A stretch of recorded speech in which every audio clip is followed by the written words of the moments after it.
மகேஷ் இந்து முன்னணி மாநில நிர்வாகக்குழு உறுப்பினர். பசியின் கொடுமைங்க. உணவு தேவை. உணவு தேவைக்காக ஒரு அம்மா கையேந்தி நிற்கிறாங்க. அந்த அம்மாவை கூட்டு வந்து இந்த ஜமாத்துன்ற பேரில் எந்த அளவுக்கு துன்புறுத்துறாங்க பாருங்கள். புதுக்கோட்டை மாவட்டம் அம்மாப்பேட்டையில் அந்த ஜமாத்து வந்து உணவு கொடுத்துருக்காங்க அந்த ஊர் மக்களுக்கு. அதுக்காக டோக்கன் விநியோகம் இருக்காங்க. அந்த அம்மாவை டோக்கனை வந்து ஜெராக்ஸ் எடுத்து வந்து 2 டோக்கனாக கொடுத்து உணவு வாங்கியிருக்காங்க.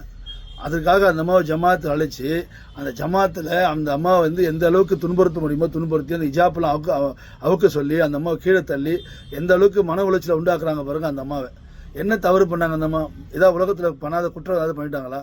பசிக்காக தான் வந்திருக்காங்க. இஸ்லாம் என்ன சொல்லுது?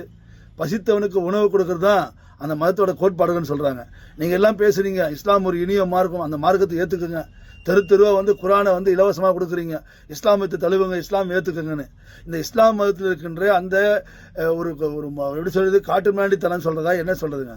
பெண்மையை மதிக்கணுங்க. தமிழ்நாட்டில் பெண்மையை போற்றக்கூடிய மண் இது.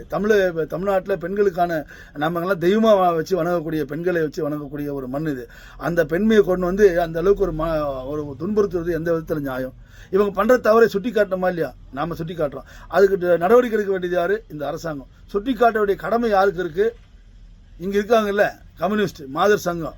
அந்த மாதர் சங்கம் அப்படி வாய்க்கிலேயே பேசுவாங்க. அக்கா வாசுகி அக்கா இருக்காங்க. ஒரு வீடியோ போட்டாங்கன்னா அமெரிக்கா, ரஷ்யா, உலகத்தில் இருக்கிற யுகோஸ்லேவியா, வெனிசுலா, உலக நாடு மொத்தம் பேசுவாங்க. அமெரிக்காவை பற்றி பேசுவாங்க. தமிழ்நாட்டில்மா வாசுகி அம்மா பாலபாரதி அம்மா எங்கம்மா போயிட்டீங்க? நீங்களாம் இந்த மாதர் சங்கத்துக்கு லீவு விட்டு 4.5 வருஷம் ஆச்சுமா. எப்போம்மா திரும்ப நீங்கள் அந்த நிர்வாகத்தை திறந்து வேலை செய்ய போகிறீங்க? ஆட்சி மாறினா வந்துடுவீங்களா? இப்போ கூட்டணி கட்சி, கூட்டணி தர்மம், 10 கோடி 5 கோடி இதெல்லாம் உங்களை வந்து தடுக்குதாம்மா? கேட்குறா மக்கள். நான் கேட்கல. கம்யூனிஸ்ட் மாதர் சங்கம் நீ இதெல்லாம் போய் பேசணுமா இல்லையா? இந்த மகளிர் ஆணையம் போய் கேட்கணுமா இல்லையா? இந்த திராவிட மாடல் அரசு அதாவது கூப்பிட்டு விசாரணை பண்ணி அதை வழக்கு ஏதாவது பதிவு வைக்கணுமா இல்லையா? ஏன் இல்லை? அது இஸ்லாம் மதம். இஸ்லாம் மதத்துக்குள்ளே போக முடியாது, கேட்க முடியாது. அது ஜமாத்து முடிவு எடுத்து அதை கட்டுப்பட்டு ஆக்கணும். அப்போ சட்டம் தூக்கி குப்பையில் போடு. இந்த அரசாங்கம் சொல்கிறது கேட்க முடியாது. இதுதான் அந்த ஜமாத்தோட விஷயம். கேட்டால் எங்கள் ஜமாத்தெல்லாம் சேர்ந்து முடிவு பண்ணுது. அந்த அம்மாவை துன்புறுத்துறாங்களே, அந்த அம்மா இது பண்ணுறாங்களே, அதுக்கெல்லாம் சட்டப்படி தண்டனை கொடுக்கணுமா இல்லையா? அவங்களுக்கெல்லாம் ஒரு பெண் உணவுக்காகுங்க என்னங்க தவறு பண்ணாங்க?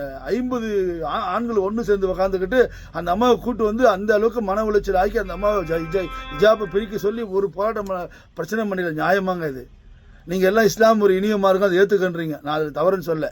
இஸ்லாம் ஒரு நல்ல மார்க்கமாக இருக்கலாம். அந்த மார்க்கத்தில் இருக்கிற நபர்களுடைய சித்தாந்தம், அந்த மார்க்கத்தில் இருக்கக்கூடிய நபர்களுடைய எண்ணம் எப்படி இருக்கு பாருங்க. நம்ம தெரிஞ்சுக்கணும்.